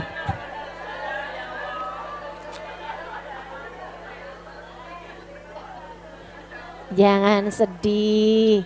Selagi Allah mencintaimu, selagi Rasulullah menyayangimu, selagi kamu dalam jalan Allah, selagi kamu dalam cinta kepada Rasulullah, maka ditinggalkan siapapun tak berpengaruh bagimu. Dia terhibur di rumahnya sana, terus doain saya, makasih Ustazah. Kan begitu. Dan itu sudah sering saya dengar dari orang-orang. Saudaraku sekalian, ada seorang ibu, seorang perempuan bercerita sama saya, Ustazah, saya melahirkan anak saya dan kemudian anak saya bermasalah. Anak saya di inkubator Ustazah, saya sendiri juga bermasalah, badan saya juga sakit, saya ada di satu ruangan, anak saya entah di ruangan mana, saya dari sejak melahirkan dia Ustazah dengan disesar, saya belum melihat mukanya Ustazah seminggu penuh. Ya Allah Ustazah, rasanya kiamat, rasanya kesedihan yang luar biasa. Ustazah, hari-hari itu saya hanya ditemanin suara Ustazah. Yang setiap kali saya dengarkan tuh, saya rasanya kayak lagi dipuk-puk sama Ustazah. Kayak lagi dibilangin, yang sabar, tenang, tenang. Allah bersama denganmu, tenang, tenang. Allah bersama denganmu. Kita nggak tahu, itu yang saya harapkan, bukan popularitas. Itu yang saya harapkan agar suara saya didengar oleh muslimah manapun. Agar apa yang saya sampaikan sampai di hati orang-orang sebanyak mungkin. Saudaraku sekalian yang saya muliakan, dan itu tanpa harus melanggar aturan Allah. Luar biasa, maha baiknya Allah, bukan? Jadi nggak usah minta hal-hal yang kayak beginian nih. Ya Allah, jadikanlah saya menjadi orang yang dicintai oleh semua manusia ya Allah. Gak perlu tuh yang kayak begitu-begituan. Kalau Allah mau tuh ngasih, Allah akan letakkan kemanfaatan sesuai dengan keperluan. Kan gitu ya? Nah tuh, nah sekarang tinggal bagaimana kamu dah menjadi orang yang berada di jalan Allah Subhanahu wa taala. Berpalingkah kamu ketika ada orang yang menyanjungmu? Hati kamu gimana ketika ada orang-orang yang memuliakan kamu gitu? Gimana dirimu dengan pandangan-pandangan orang gitu? Iya kan ya? Misalnya gitu, kalau saya dibilangin itu, Ustazah ada yang benci sama Ustazah, oh wajar. Saya aja kalau ketemu sama saya belum tentu saya suka. Wajar, oh berarti saya manusia. Teman-teman sekalian saya muliakan, Nabi Muhammad loh, manusia sesuci itu, manusia sempurna itu. Ada yang benci apa enggak? Banyak. Sampai zaman sekarang. Bahkan bukan hanya dari kalangan non-muslim, bukan hanya dari kalangan kafir. Yang muslim, yang akunya paling Islam gak suka sama Nabi Muhammad banyak. Yang segala-gala tentang Nabi Muhammad dia gak suka, sholawatan gak suka, maulidan gak suka, ziarah sama Nabi bid'ah. Apaannya gak suka, apaannya suka cinta sama Nabi Muhammad? Gak cinta sama Nabi Muhammad namanya, bukan? Saudaraku sekalian, orang merayakan maulid Nabi, hari kelahirannya Nabi, mereka bilang bid'ah. Mereka gak suka, mereka pengen, mereka menganggap yang merayakan maulidnya Nabi bakalan masuk neraka. Ini kan aneh nih. Mengagungkan hari kelahiran manusia paling mulia, kok katanya masuk neraka? Ente kok bisa gak cinta sama Nabi gitu? Dia bilang, oh kami cinta sama Nabi. Cinta dari mananya? Kami datang kepada Nabi Muhammad dan kamu bilang Nabi Muhammad telah mati? Kami bersolawat kepada Nabi Muhammad dan kalian bilang bahwa itu adalah melanggar syariat agama? Kami berkumpul untuk mengingat-ingat baginda kami Nabi Muhammad, untuk bersolawat salam kepadanya. Dan kamu bilang itu adalah sesuatu hal yang bisa membawa kami kepada neraka. Dan kalian mengaku cinta kepada Nabi Muhammad, cinta di mananya? Cinta di mananya? Bukankah cinta artinya adalah mencintai apapun yang berkaitan dengan yang dicinta? Saudariku sekalian yang saya muliakan, Nabi Muhammad sampai zaman sekarang banyak yang benci Nabi. Sampai zaman sekarang sudah 1400 tahun yang silam. Masya Allah. Jadi kalau ada orang benci sama kita, ya wajar banget. Wajar banget. Kamu kalau ketemu sama kamu belum tentu cinta. Betul? Kamu bayangin deh, kamu ketemu sama orang kayak kamu, persis gitu. Kira-kira kamu cinta apa sebel sama dia? Tuh. Makanya ada orang bilang gitu, Ustazah ada orang sebel mau Ustazah gitu. Wajar. Saya aja kalau ketemu sama saya bisa jadi sebel saya. Jadi sangat mungkin, iya ampun, kali-kali terus. Dadah. Wa ta'zim fi qulubinas faqad ta'arada bidzalika li afatin katsira kal kibir. Orang tuh kalau terlalu cinta sama dirinya sendiri, cinta sama harta, cinta sama jabatan, cinta sama keinginan dianggap besar, cinta sama yaitu dia menganggap besar followers, dia menganggap besar orang-orang yang semakin banyak kenal sama dia gitu ya. Dia orang populer, dia orang terkenal, dia orang selebritis gitu. Jadi sekalian saya muliakan, itu dia tuh kayak memungkinkan dirinya, kayak ta'arud, mengajukan dirinya untuk kena berbagai macam penyakit. Penyakitnya tuh apa? Sombong. Kayak orang jatuh di got loh. Kalau misalnya nggak mungkin kan, saya mau jatuh di got tapi saya tetap bersih. Ya ada ceritanya. Kamu jatuh di got, ya berarti kamu ta'arud. Kamu mengajukan diri untuk kotor, untuk bau, untuk kena najis, kan begitu. Demikian pula dengan orang yang cinta harta, cinta jabatan, cinta popularitas, cinta nama baik, harga diri di hadapan manusia gitu. Saya ingat ucapan Sayyidil Habib Umar bin Hafid. Ada hadisnya Nabi Muhammad, sungguhnya harga diri seorang muslim ada pada bangunnya di waktu malam. Kata Habib Umar bin Hafid, jangan merasa punya harga diri kalau kamu bahkan tidak bangun di waktu malam. Kita nih suka ketinggian naruh diri nih. Bangun malamnya kagak, ngerasa dirinya udah kemana-mana. Ibadah malamnya berantakan, tapi ngerasa dirinya kayak ahli surga, ahli surga. Sedih bener. Kal kibir, sombong, ria, tazayun. Jadinya kayak suka ya gitulah, apa namanya, ya menghias-hias diri kayak tampilannya. Jadi penting banget gitu, penting banget untuk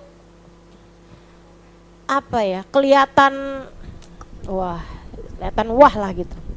Watasonno gitu ya, jadinya tuh kayak muji-muji orang, kayak terlalu gimana gitu, jilat-jilat orang. Teman-teman saya sekalian, jangan suka menjilat, kamu bukan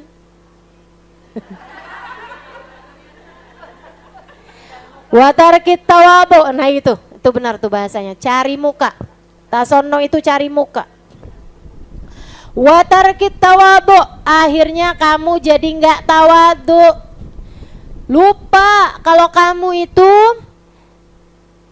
hamba yang nilainya hamba ada pada penilaian Allah Tuhannya. Kita hamba, nilai kita ada pada penilaian Allah Tuhan kita, teman-teman. Ketika kamu dianggap hina di hadapannya, Allah gak peduli berapa jumlah followersmu. Ketika Allah menganggapmu hina di hadapannya, Allah gak peduli bahkan berapa ilmu yang sudah kamu kuasai. Ini kalau saya dianggap hina di hadapan Allah nih teman-teman, Allah gak peduli berapa banyak hadis yang saya hafal. Allah gak peduli berapa banyak kisah yang dimuat oleh memori saya. Berapa banyak hal yang sudah saya lakukan. Allah kalau benci-benci aja. Dan itu serem sih. Serem.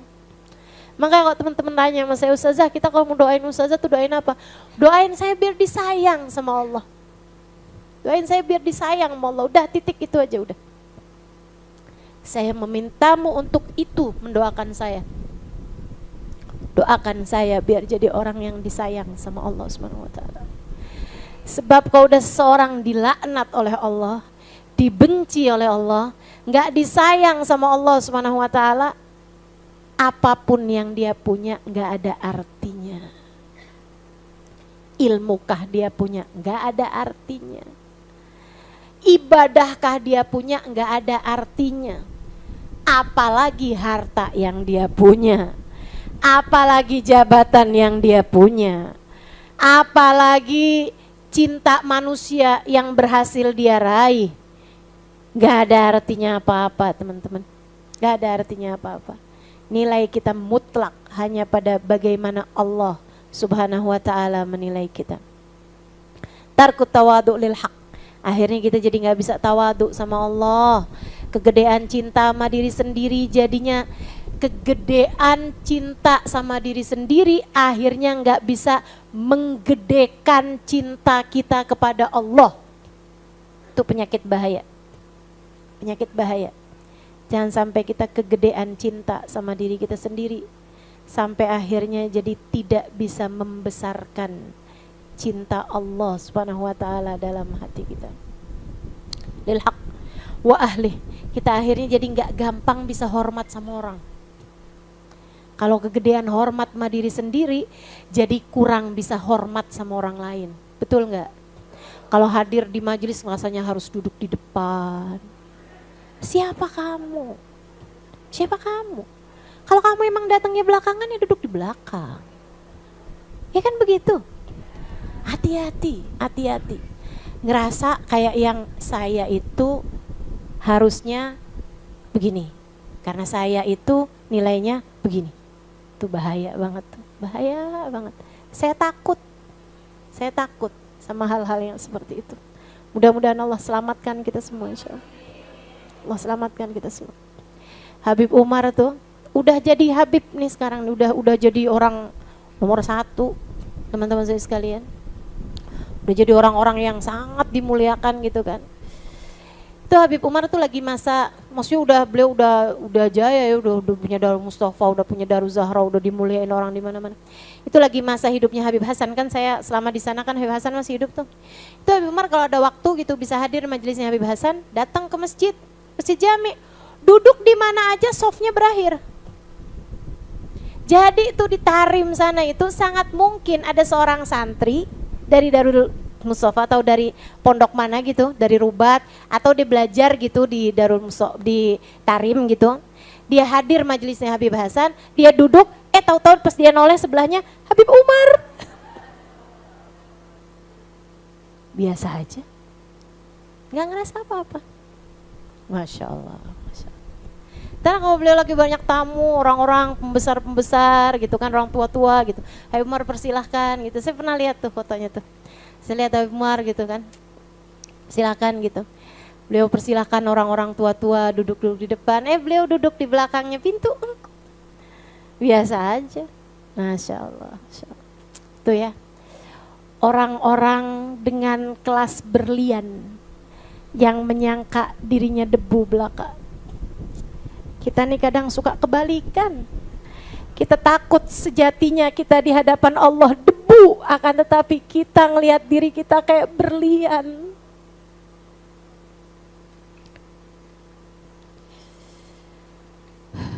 Ngeri bener saya ngeri teman-teman. Doakan biar bisa selamat. Amin. Tarkit tawadu lil haqqi wa ahli karahiyatul humul. Jadinya senangnya kayak dikenal gitu. Ila ghairi dzalika minal baliyat, dan juga penyakit-penyakit lainnya. Oh, banyak banget deh. Mudah-mudahan Allah terhindarkan kita dari semua penyakit-penyakit ini insyaallah. Amin ya rabbal alamin. Biar kita ngerti belajar tawadu. Biar kita ngerti. Biar kita belajar buat tawadu. Saya bahkan gak bilang biar kita tawadu, tapi biar kita belajar tawadu. Karena kita nih kayaknya segede-gedenya yang bisa kita capai adalah baru belajarnya doang. Ya, seenggaknya belajar masih mendingan lah daripada yang nggak belajar. Ya, mudah-mudahan Allah ajarkan kepada kita ikhlas. Mudah-mudahan Allah ajarkan kepada kita tawadhu. Allah ajarkan kepada kita menilai diri sebagaimana hakikatnya insyaallah. Ala hadhihi niyyah bikun niyatin salihah jami'ah syamilah la hadratin Nabi Muhammad sallallahu alaihi wa alihi wasallam. Al-Fatihah.